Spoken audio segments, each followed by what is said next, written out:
Hi Sloths, and welcome back to Unpopular Opinions, the show where I piss off the internet. It's been a while since I've talked about Pokemon on this channel, so I thought that I'd talk about my favourite Pokemon today. So, get your pendulums and start swinging as I tell you why Drowzee and Hypno are great Pokemon. First, we'll be talking about who or what Drowzee and Hypno actually are.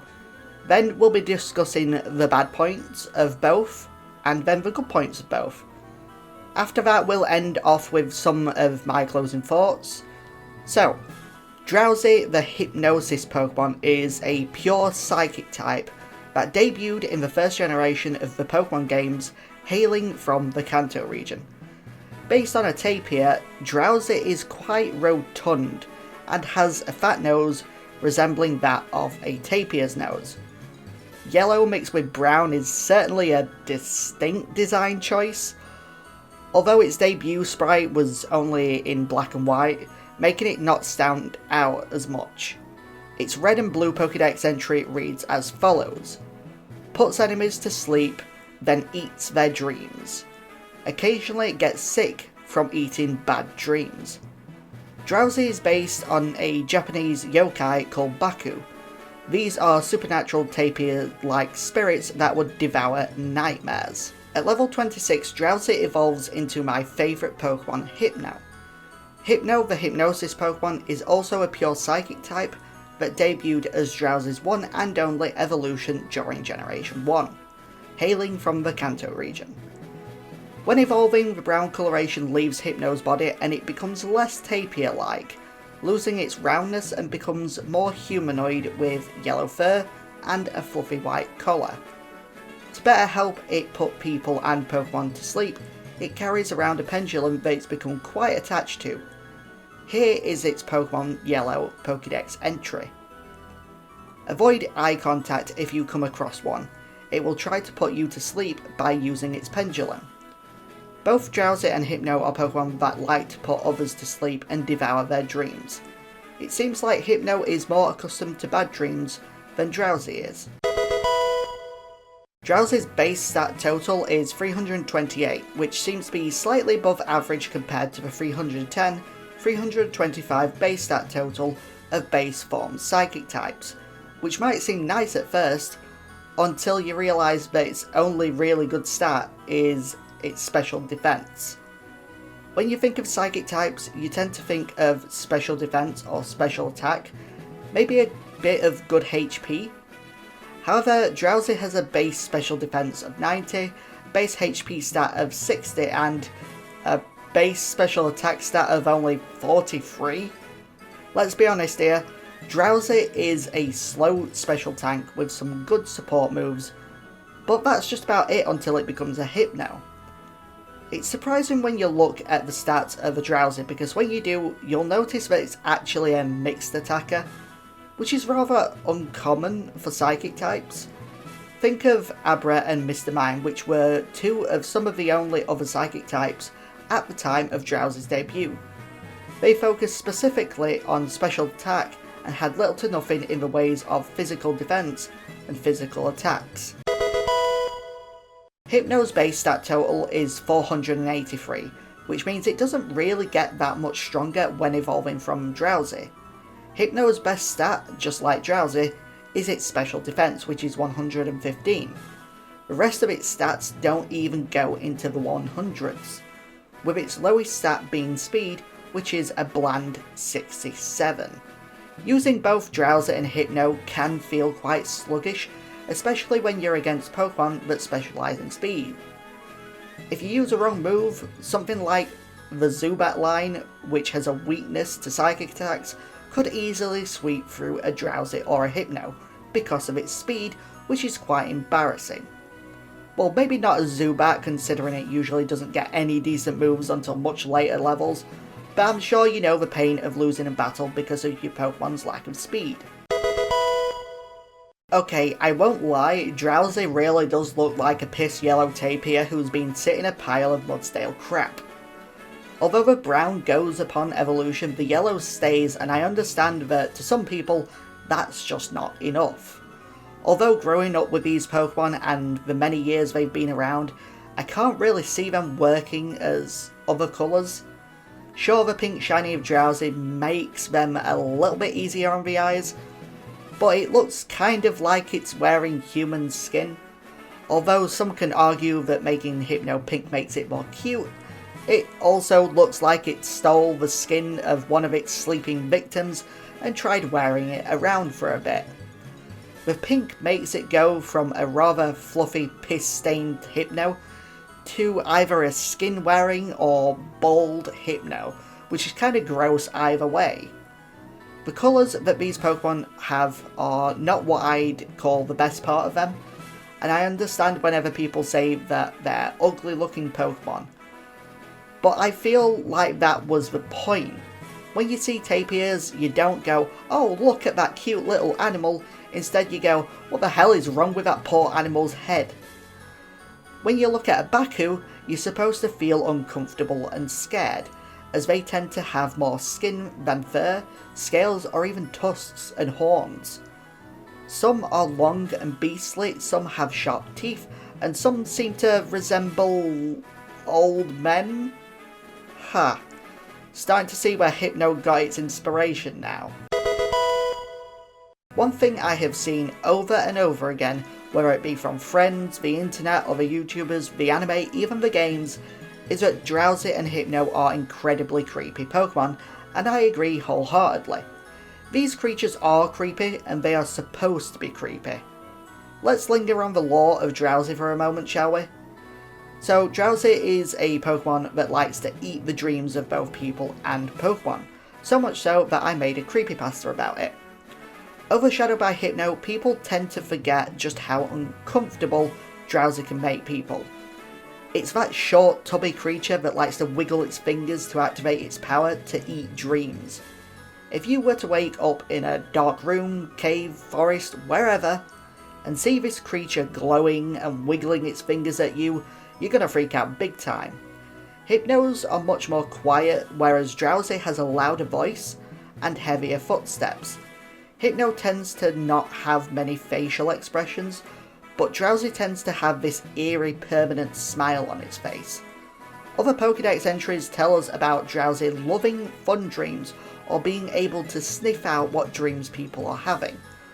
One even mentions that it prefers the dreams of children because they tend to have more fun dreams, which it finds tastier. Yes, just thinking about this Pokemon can make you feel incredibly uncomfortable. Let's talk for a second about Hypno's lullaby. If you're watching this video, you're most likely familiar with the creepypasta, the song, and the fan game or ROM hack, so I won't go over the full story. But the gist is this: Hypno lures children, and sometimes teenagers and adults, into a cave using hypnosis. It's not known exactly what he does to them, but it's definitely sinister. After a creepypasta, an anonymous YouTuber created a rather creepy song based on this, called Hypno's Lullaby. This gained a lot of traction, and then someone turned it into a creepypasta game. Although very creepy, the game in my opinion isn't that great. I think the creepypasta and song work so well because it's so open-ended and mysterious, but the game itself doesn't work very well because of how open-ended it is. Plus the constant reuse of sprites that make no sense. I hope someone makes a more original remake in the future, or maybe some sort of expansion. Anyway, all the creepypastas came from this single Pokédex entry from Pokemon Red. It carries a pendulum-like device. There once was an incident in which it took away a child it hypnotised. Now, I don't think it's ever been explained what actually happened in this particular instance, but it's probably not the first or last time a Hypno has done this. The Pokédex entry is also reused word for word in Pokemon X. The thought of a creepy monster that resembles both an old man and a strange animal putting you to sleep to eat your dreams is horrifying already, but when the developers use Pokédex entries to imply that there are other more sinister things that Hypno might be doing to you after it puts you to sleep, makes Hypno one of, if not the scariest Pokemon in all of, well, Pokemon. Okay, I know earlier I ragged on Drowzee's stats a bit, but being slightly above average in total is still better than being, well, average.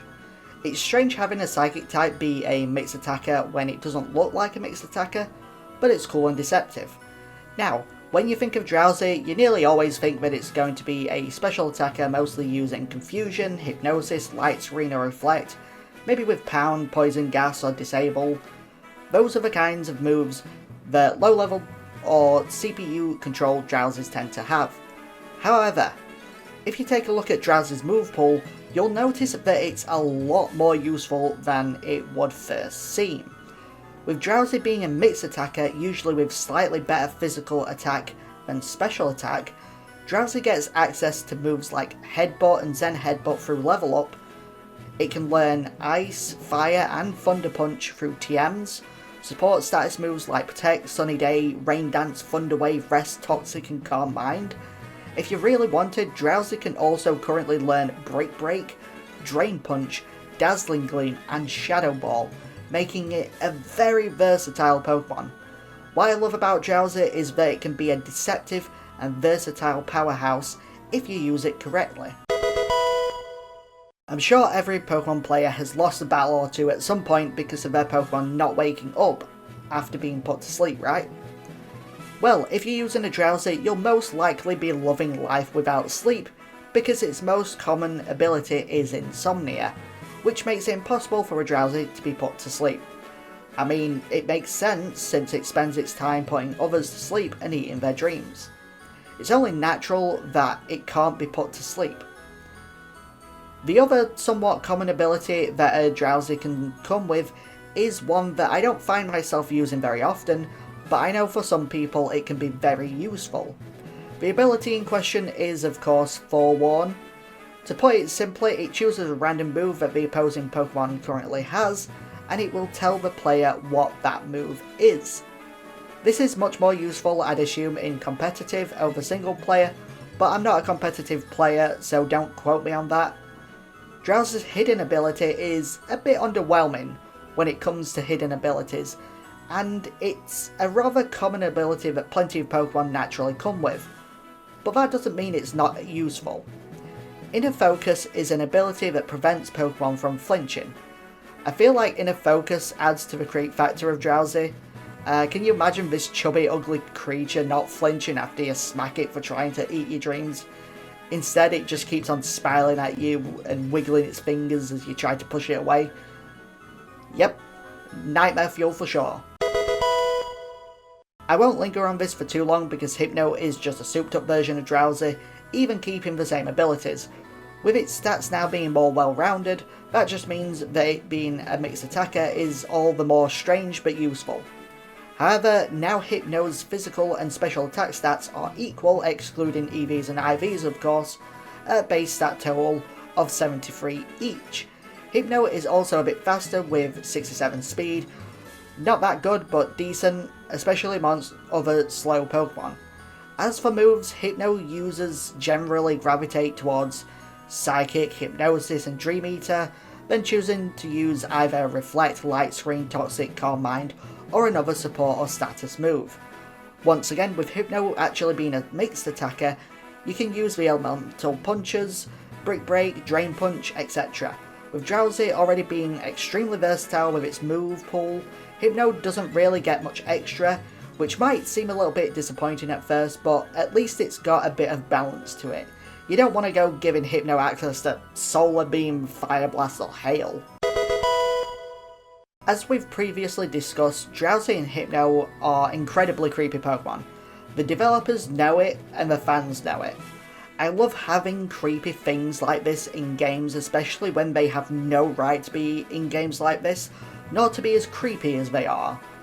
There's something about the Baku yokai that makes everyone around the world so uncomfortable, and the designs of both Drowzee and Hypno really do that feeling justice.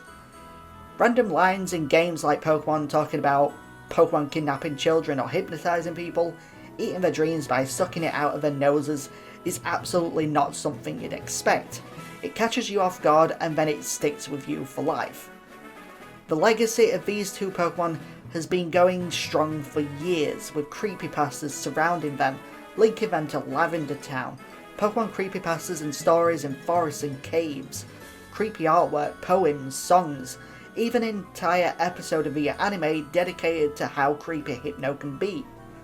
Plenty of times where Drowzee has shown up in the anime and it's been labelled as creepy. Sure, there are plenty of times where creepypastas are completely terrible and cringy.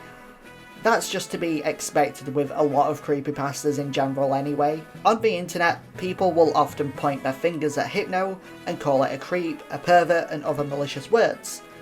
Even I, during my Let's Play of Leaf Green, leaned into this by naming my Hypno after Herbert the Pervert from Family Guy as a joke and reference to the malicious nature the internet keeps believing Hypno to have.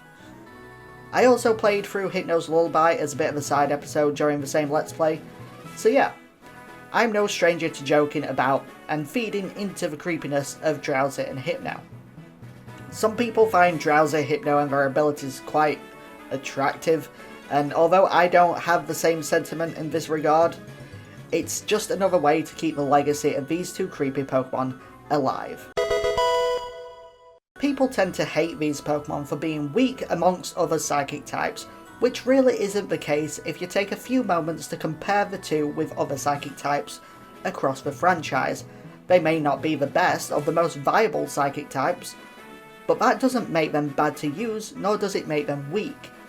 Ever since my first Pokemon game, that being Leaf Green, I've always found Drowzee and Hypno to be underdogs, and that sentiment grew stronger over the years. When I found out how creepy these Pokemon are, I became a bit more invested, going over creepypastas, fan games, listening to and watching Hypno's Lullaby, and going over fan theories. When I was little, I used to get scared very easily, but when I grew up, I somehow became enamoured with morbid and disturbing horror, which is probably why Hypno became my favourite Pokemon. The developers knew what they were doing from the moment they created Drowzee, and they did it well. Whether you are too creeped out and feel uncomfortable when it comes to Drowzee and Hypno, or whether you hate them because of their ugly designs, I think we can all agree that they're not completely useless in battle. If you get the chance, please try using these Pokemon on your team. I doubt you'll be disappointed. But with all that being said, please like and subscribe, it's always free, and I'll see you later.